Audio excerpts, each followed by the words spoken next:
See, bruh. See, y'all done played so many games. Adam Silver has completely dubbed y'all. Once again, Adam Silver is showing he don't give a damn about what's going on with these ladies in this CBA negotiations. Y'all were the ones. It was y'all who was calling for Adam Silver to get involved. That frustration you just heard isn't coming from nowhere. While WNBA players are fighting for their financial future, the one person who promised to help them close the deal has gone completely silent. Adam Silver made a promise back in October that he would personally make sure a CBA agreement gets done. Fast forward to February, and he's not returning their calls. Instead, he's announcing NBA expansion plans, while the WNBA might be heading toward its first strike in league history. Via Yahoo Sports, courtesy of Yahoo Sports, the NBA Board of Governors is likely to vote this summer on expanding the league by 2 teams. Las Vegas and Seattle are considered the favored city. So, Adam Silver is adding 2 expansion teams to the NBA. Okay, they're expanding. Meanwhile, the WNBA might be ending. The WNBA might be coming to an end while Adam Silver is focused on expanding. Here's the timeline that matters. In October, Adam Silver publicly said he would make sure a deal gets done. He presented himself as the dealmaker who would bridge the gap between players and owners. Then something changed. The gambling controversies hit, the NBA's revenue exploded, and suddenly Silver's priorities shifted. He's got a league making money hand over fist, and he's got another league that's been losing about $40 million every year for most of its existence. Rebecca Lobo, former WNBA star and current ESPN analyst, has spoken openly about how the players' public complaints have hurt their negotiating position. When you're asking for 30% of gross revenue while the league is still losing money and you're doing it through social media campaigns and PR stunts, you lose power fast. He's done with these ladies. He wants nothing. He does not want to sit down and talk to no Brianna Stewart. He does not want to sit down and talk to Nneka Ogwumike or Nafisa Collier, okay? He probably would sit down and talk to Caitlin Clark. But the rest of y'all, he's not taking the time out of his day to sit down and meet with y'all after he's seen how y'all have gone about this entire process, the entire situation. Look at what's happening right now. The NBA Board of Governors is preparing to vote this summer on expanding the league by 2 teams. Las Vegas and Seattle are the front runners. These expansion fees could reach $4 billion per team based on recent franchise values. That's $8 billion flowing into the NBA while the WNBA is stuck in negotiation limbo. The contrast couldn't be clearer. Silver is actively growing the profitable business while letting the struggling one sort itself out. And the players are starting to realize they've been outplayed. Brianna Stewart and Nafisa Collier were the ones calling for Adam Silver to get involved. They wanted his influence at the negotiating table. Now they're getting ignored while he focuses on expansion markets and international growth opportunities. Things that I feel like are things that could be easily negotiated. We've talked about it in previous episodes. They changed some of those things and they maybe budged like 1% on the revenue split. Now, the WNBA owners have drawn the line in the sand and they told y'all what we can't do. We can't do that revenue share. We have to protect ourselves as well. We are not going to lose $700 million for y'all, but we have made compromises. Housing, not trading away pregnant women, all type. There's been a bunch. Rachel Nichols broke down the current state of negotiations, and it's not pretty. The league took 6 weeks to respond to the players' latest proposal, 6 weeks. And when they finally came back to the table, they barely moved on the core issue that matters most to players, revenue sharing. Here's where the 2 sides are stuck. The players want 30% of gross revenue. That means 30 cents of every dollar that comes into the league before any expenses are paid.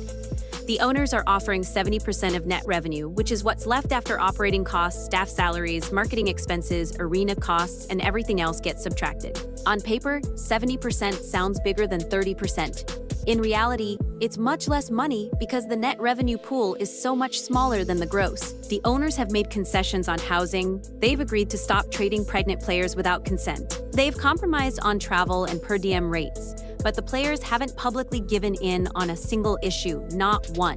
And that's becoming a problem. And what we've been hearing from all the players is if they do not budge on the revenue split, like that's all that they're focused on, and the players are also not going to budge. So we're getting to the point where one of them is either going to concede or they're going to strike or lock out because they're just calling one another's bluff. Basically, the players are saying, we're not budging until you give us this gross revenue split of 30%. The league is offering a net revenue split of 70%, and the league took 6 weeks to respond to this, and it doesn't seem like they changed too much. And Alexa Filippo tweeted, but the league, at the end of the day, the players aren't being realistic.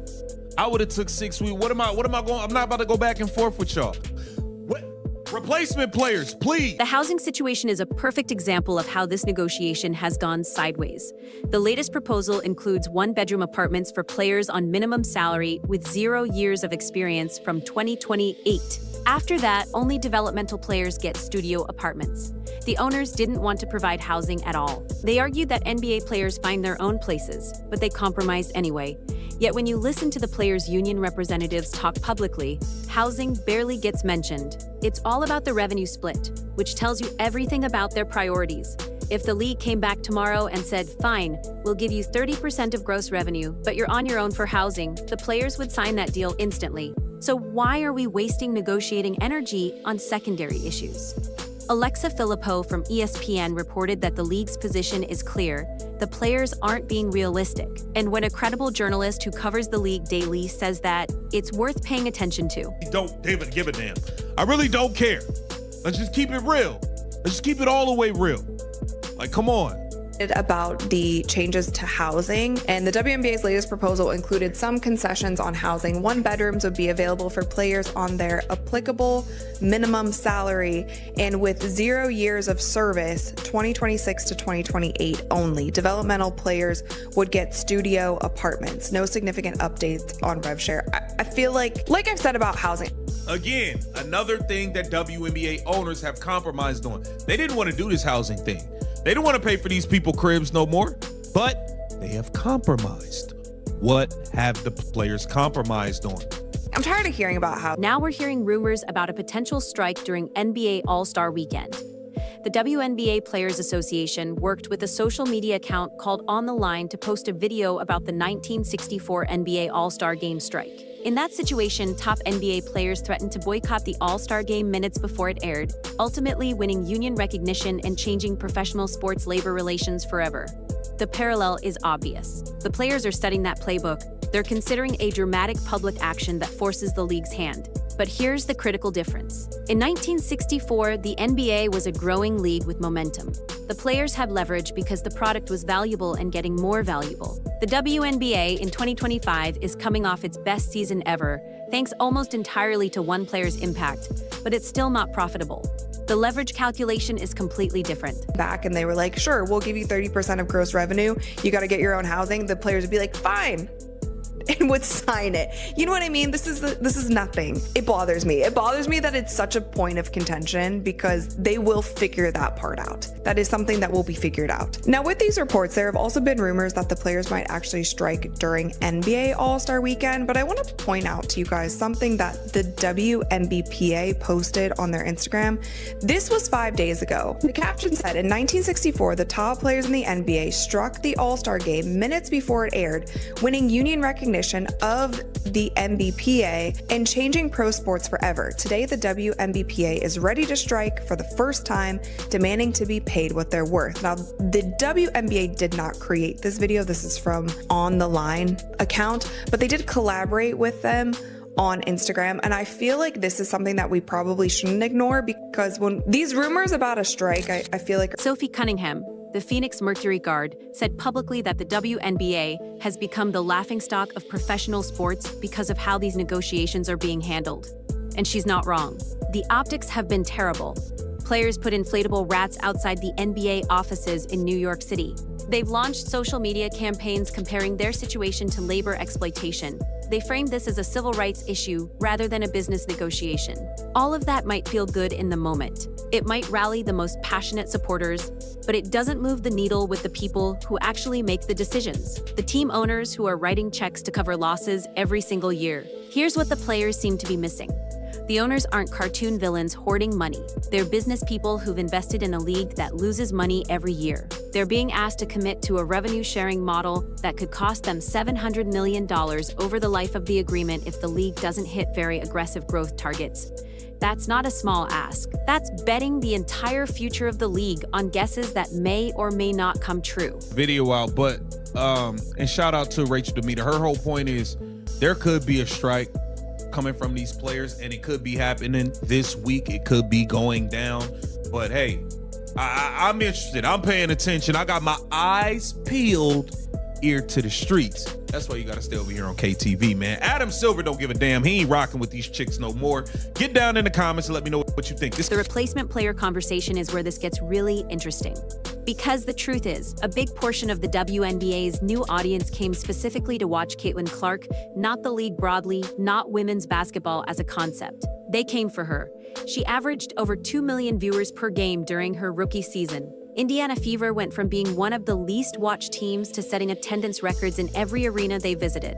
Now add in Paige Bueckers entering the league this year, Juju Watkins next year, and the rest of this talented rookie class. If the veteran players strike and the league brings in replacement players built around these young stars, does the audience actually leave? Or do they just keep watching the players they came to see in the first place? That's the leverage question nobody wants to say out loud, but it's the calculation happening in every owner's mind right now. So here's where we actually are. Adam Silver has completely checked out of these negotiations. He made a promise in October, then watched the players lose public support through their tactics. He's not interested in mediating between two sides when one side keeps moving the goalposts and the other side is trying to protect themselves from massive financial losses. The NBA expansion is moving forward. Las Vegas and Seattle will probably get teams by 2027 or 2028. Those expansion fees will generate billions that NBA owners will split. Meanwhile, the WNBA is stuck in a negotiation where both sides are calling each other's bluff, and neither side seems willing to give in first. The players think they have leverage because of the Caitlin Clark effect and record ratings from last season. The owners think they have leverage because they're covering the losses and can survive a work stoppage better than the players can. Both sides might be wrong. Here's what happens if they strike. The league either brings in replacement players and builds around rookies who want to play, or they cancel the season entirely and both sides lose.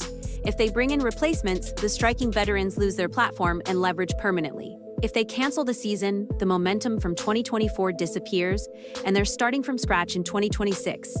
Neither outcome is good for the players or the league. But both sides have dug in so deeply that backing down now feels like losing. Caitlin Clark said it best at the Team USA tryouts. "We need to find a compromise because ultimately we need to play basketball." She's right, but compromise requires both sides to give something up. And right now, we haven't seen the players give in on anything meaningful. The owners have moved on housing, maternity leave, trading restrictions, travel accommodations, and minimum salary increases. The players are still demanding 30% of gross revenue with no backup position. That's not negotiating, that's making a demand, and hoping the other side gives in. Adam Silver knows this. That's why he's not getting involved anymore. He can read the room. He knows the players have lost public support by overplaying their hand. He knows the owners aren't going to agree to a deal that could bankrupt franchises if growth projections don't come true. And he knows that getting in the middle of this mess doesn't help him, doesn't help the NBA, and probably doesn't help the WNBA either. So the question becomes, who gives in first? Do the players lower their demands and take a deal that's better than what they have now, even if it's not everything they want? Or do they strike, lose their salaries, and risk being replaced by rookies who are happy to have the opportunity? Do the owners hold firm and risk losing their best players? Or do they make one more big concession to get a deal done and keep the momentum from last season? Right now, it's a staring contest, and Adam Silver is in the other room announcing NBA expansion plans while both sides wait for him to come save them. But he's not coming. He told them what he could do. They didn't take it. Now, they're on their own. NBA All-Star Weekend is this week. If the players are going to make a dramatic statement, that's when it happens. If they don't strike, then they probably don't strike at all.